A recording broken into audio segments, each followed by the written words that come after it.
അപ്പോൾ 5-6 ഡ്രോണുകൾ വരും. അത് മുഴുവൻ ഇങ്ങനെ വളരെ ഉയരത്തിൽ പറക്കും. പിന്നെ അത് താന്ന് വന്ന് സൂമിൻ ചെയ്തിട്ട് കുറച്ച് ഏരിയ കണ്ടുപിടുത്തും. അപ്പോൾ ഇവർക്കറിയാം അടുത്ത ബോംബ് വരുമെന്ന്, അടുത്ത മിസൈൽ ഉടനെ വരുമെന്ന് അറിയാം.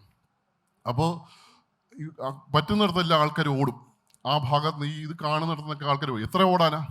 അപ്പോൾ പല ഡയറക്ഷനിലാക്കിയാണ് ഓടുന്നത്. അപ്പോൾ ഭയങ്കര കയോസാണ്. അവൻ മുഴുവൻ ഈ പറഞ്ഞ ആൾക്കാർ ഇങ്ങനെ കൂട്ടമായി വിളിച്ചുകൊണ്ടൊക്കെ ഓടുന്നത് കാണാം.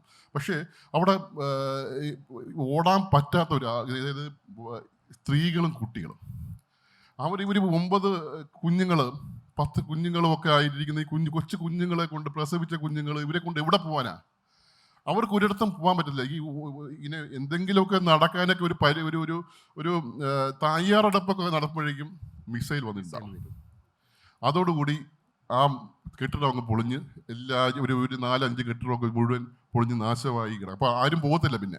കാരണം വെച്ച് കഴിഞ്ഞാൽ ഒരിക്കൽ ബോംബ് ഇട്ട് കഴിഞ്ഞാൽ അടുത്ത ബോംബ് ഉണ്ട്, അടുത്ത മിസൈൽ വീണ്ടും വരും. ആ രക്ഷാപ്രവർത്തനം നടത്താൻ വേണ്ടി വരുന്നവരെ ഇല്ലാതാക്കാൻ വേണ്ടിയുള്ള മിസൈൽ വരും. അപ്പോൾ അത് അറിയാവുന്നത് കൊണ്ട് ഒരു 3-4 റൗണ്ട് മിസൈൽ വരുന്നവരെ കാത്തിരിക്കും. ഒരു 1.5 മണിക്കൂർ കാത്തിരിക്കണം. അപ്പോഴേക്കും ഈ മരിക്കേണ്ടവരെല്ലാം മരിച്ചു. എന്തെങ്കിലുമൊക്കെ ചെയ്ത് രക്ഷപ്പെടാൻ പറ്റുന്നവരെല്ലാവരും ഒക്കെ മരണത്തിൻ്റെ വാക്കിലെത്തി കഴിയും. ഇത് കഴിയുമ്പോൾ അടുത്ത സുഹൃത്തുക്കളോ അടുത്ത ബന്ധുക്കളോ ഒക്കെ ആൾക്കാർ പോകും. പിന്നെ ഈ ആശുപത്രിയിലേക്ക് വരുന്നത് വെച്ച് കഴിഞ്ഞാൽ ഒരു നീണ്ട പടയാണ്. ആദ്യം വരുന്ന കുഞ്ഞുങ്ങളുടെ ജഡമാണ്. ഒരു പ്രാവശ്യം ബോംബ് ചെയ്ത് കഴിഞ്ഞാൽ മിനിമം ഒരു 20-25 കുഞ്ഞുങ്ങളെങ്കിലും മരിച്ചിട്ടുണ്ടാവും.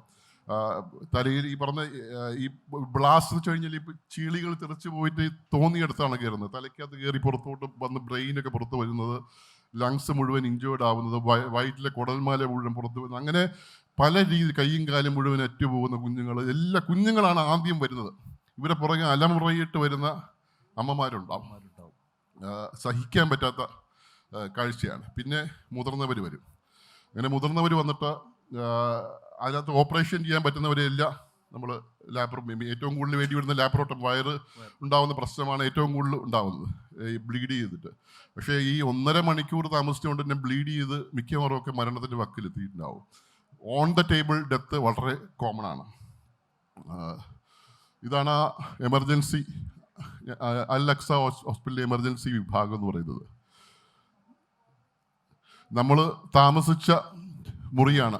നമ്മൾ ഒരു 10 പേരടങ്ങുന്ന ഒരു വലിയ സംഘം ഡോക്ടർമാർ ഒരു ചെറിയ മുറിക്കകത്താണ് ഇങ്ങനെ നമ്മുടെ സാധനങ്ങളും എല്ലാം വെച്ച് പഴയൊരു ICU നമുക്കായി തന്നിരിക്കുകയാണ്. ഇതിൻ്റെ തൊട്ടടുത്ത് തന്നെയാണ് ഓപ്പറേഷൻ റൂമും എമർജൻസി റൂമും ഒക്കെ ഉള്ളത്. അവിടെ പോയിട്ട് ആൾക്കാർ, നമ്മൾ എപ്പോഴും കോൾ വരും, നമ്മൾ അവിടേക്കോ ഇവിടേക്കോ ആയിട്ട് പോവും.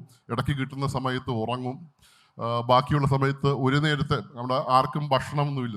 നമ്മൾ കൊണ്ടുപോകുന്ന ഭക്ഷണമാണ്. നമ്മൾ ഒരിക്കലും ഭക്ഷണം വാങ്ങിക്കാതിരിക്കാൻ വേണ്ടി നമ്മൾ കൊണ്ടുപോയിട്ടുണ്ട്.